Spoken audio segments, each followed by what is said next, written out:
नमस्कार विद्यार्थी मित्रांनो, तुमचं पुन्हा एकदा स्वागत आहे आपल्या YouTube चॅनलमध्ये. तुम्हाला माहिती असेल आजच आयोगाची सेकंड आन्सर की आलेली आहे बरोबर 14 दिवसानंतर. जो की पहिल्यांदा एम-पी-एस-सीच्या हिस्ट्रीमध्ये अशी गोष्ट घडत असेल की आयोगाने 14 दिवसात काय दिलेली आहे, सेकंड आन्सर की दिलेली आहे आणि ती सुद्धा संडेला दिलेली आहे, रविवारी दिलेली आहे, लक्षात ठेवा. म्हणजे याच्यावरून काय समजतं, आयोग तत्पर आहे. ओके, त्यांना लवकरात लवकर रिझल्ट लावायचा आहे. त्यांनी जी काही धोरणं आखली आहेत की पद्धतशीर सिस्टमॅटिक वेमध्ये काय लागले पाहिजेत, रिझल्ट लागले पाहिजेत. तर त्यामध्ये आयोग काय आहे, तत्पर झालेला आहे ह्या आजच्या दिवसावरून समजतं. ठीक आहे.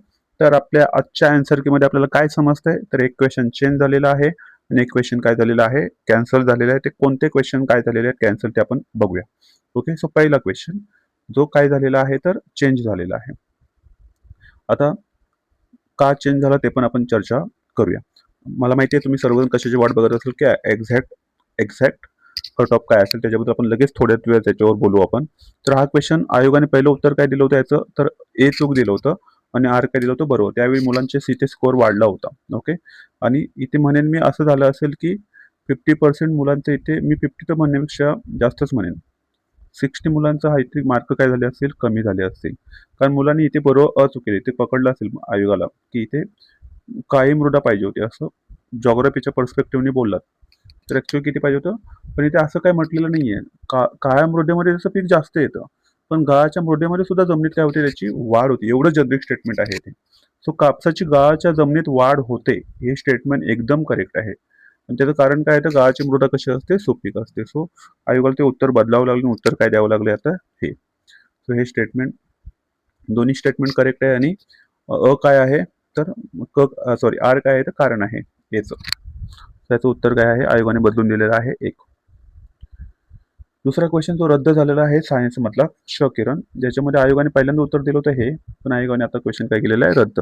कारण सॉफ्ट किरणची तरंग लांबी ही हार्ड किरणच्या किरणपेक्षा कशी असते, तर कमी नाही तर कशी असते, जास्त. इथे जास्त पाहिजे होतं. ओके, सो सॉफ्ट किरणची तरंगलांबी जास्त असते हार्ड किरणपेक्षा. तर इथे असं काही दोन बरोबर असं कुठलं ऑप्शनच नाहीये. इथे आयोगाचं उत्तर आहे बघा, एक वाक्य बरोबर, पहिलं बरोबर, असं काही नाहीये. सो हे काय आहेत, चुकीचे आहेत. इथे ऑप्शनच नसल्यामुळे हा क्वेश्चन रद्द केला. आता हा क्वेश्चन रद्द केल्यामुळे मुलांचे, ज्या मुलांनी हा क्वेश्चन सॉल्व्ह केला होता त्यांना, ओके, किती मार्काचा प्रॉफिट होऊ शकतो, तर 1.25. ज्यांनी नव्हता केला असेल त्यांना काही मार्क भेटणार नाही. ओके, सो ही दोन क्वेश्चन, एक चेंज आणि एक काय झाला होता, रद्द झालेला आहे. आता मी इथे पोल घेतला होता की 14 जूनला झालेला पेपर कसा होता, तर इथे बऱ्यापैकी 643 लोकांनी काय केले आतापर्यंत वोट केले. आजचाच हा स्क्रीनशॉट आहे.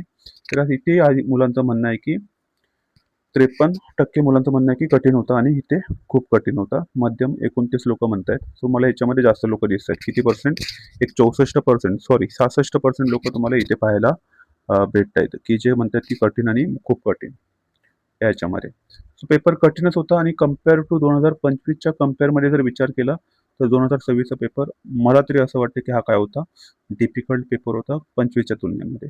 पण आता असं झालंय कसं, इकडे जागा होत्या 752 अराउंड, आता इकडे जागा आपल्या किती आहेत, तर 592 अराउंड. सो ह्या जागांचा इम्पॅक्ट होऊ शकतो थोडासा कट ऑफवर. सो बघूया आपण.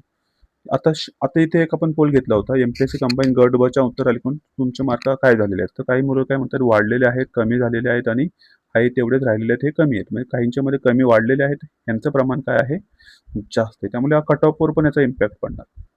कारण तुम्हाला माहिती असेल, जसं जसं समजा फॉर एक्झाम्पल 60च्या वरती पण असणारी मुलं असतील, ओके, 55च्या वरती असणारे पण मुलं असतील, 50 मध्ये पण असणारी मुलं असतील आणि 45 मध्ये पण असणारी मुलं.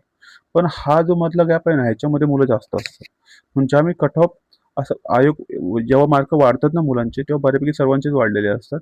त्यावेळी जेव्हा जेव्हा आपण म्हणतो ना कट ऑफची घ्यायला येतात मुलं, 13,000 14,000 मुलं आयोग जेव्हा घेतो, जेव्हा खाली खाली जेव्हा येतो आयोग, तेव्हा त्यांना जास्त पाहायला भेटतात. म्हणजे 47, 48, 49 ह्या याच्यामध्ये ना मुलं भरपूर असतात. त्यामुळे इथे कसं घ्यायचं, तर इथे पॉईंट वाईज घेतलं जातं. ह्या आता जर म्हटलं ना की ह्या पेपरमध्ये ह्या रेंजमध्ये मुलं जास्त असणार आहेत, 46, 47, 48 आणि 49 इथे स्टक असतील बरोबर, आणि इथेच कट ऑफ काय होईल, डिसाईड होईल. ओके, सो हा 13 दिवसापूर्वीचा, काही लोक म्हणतात की 46 पेक्षाही काय आहे, कमी स्कोर आहे, आणि काही जण म्हणतात 46 49 25% म्हणतायत आणि 50 53 मध्ये 15. आता हे लोक काही डिसाईड करणार नाही कट ऑफ डिसाईड करणार हे लोक. ओके, तो कट ऑफ जो काही थांबेल तो 46 आणि 49च्या मध्ये थांबणार आहे. ओके, 49च्या वरती तर मला वाटत नाही जाईल असा कट ऑफ. ओके, आणि 46च्या खाली येईल असं मला वाटत नाही. सो आपण बघूया फायनल कट ऑफ काय असेल. जागा बघूया त्याच्या अगोदर. एस-टी-आयच्या 236 फिक्स आहेत, पी-एस-आयच्या 310, ई-एस-ओच्या 6, एस-आरच्या वाढणार आहेत. उद्या त्याचा जी-आर येऊ शकतो.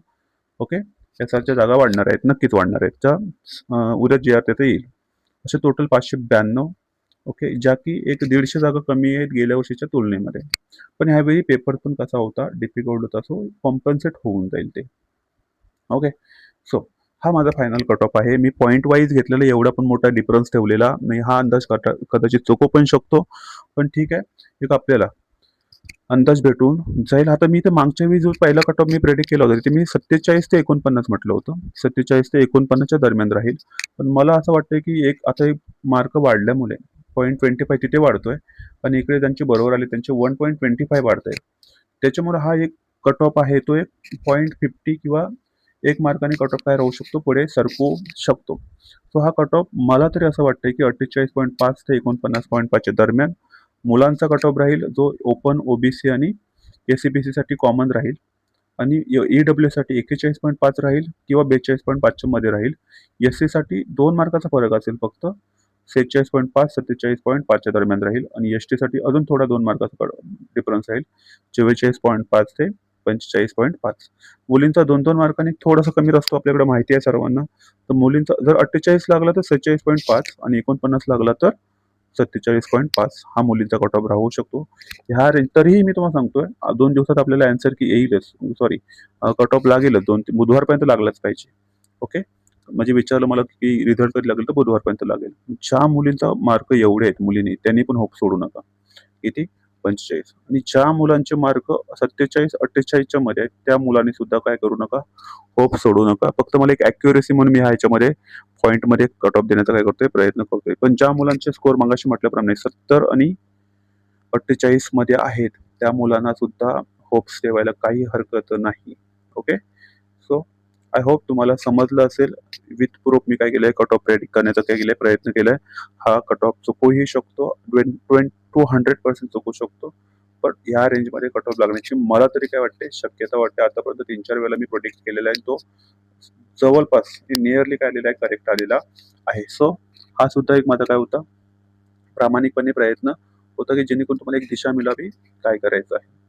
सो जर तुमची म्हणजे मी तर म्हणेन 50 वाले तर पूर्ण सेफच आहेत. 50च्या वरती जर तुमचा कट ऑफ असेल तर तुम्ही कोणताही विचार करू नका. पण 50च्या वरती जर तुमचे मार्क असेल तर तुम्ही कोणताही विचार करू नका. डोळे झाकून उद्यापासून मेन्सचा अभ्यास करा. ग्रुप सीचा असेल तर ग्रुप सीचा तुम्ही होणारच आहात, त्याच्यामध्ये अभ्यास करतच आहात. ओके, कंबाईन आपल्या ग्रुप सीची एक्झाम कशी होणार आहे, काय होणार आहे, मला तर वाटतं ऑफलाईन झाली पाहिजे. त्यासाठी आता विशेष प्रयत्न केले जातील आपल्याकडून. ओके, तो ऑफलाईन होईल असं मला तरी वाटते. हा एक निर्णय बदलेल, नक्की बदलला पाहिजे. ओके, सो आपण इथे थांबूया. आय होप तुम्हाला हा व्हिडिओ हेल्पफुल वाटला असेल, आवडला असेल, नक्की शेअर करा, लाईक करा आणि सबस्क्राईब करा. आपण इथे थांबूया. जय हिंद, जय महाराष्ट्र.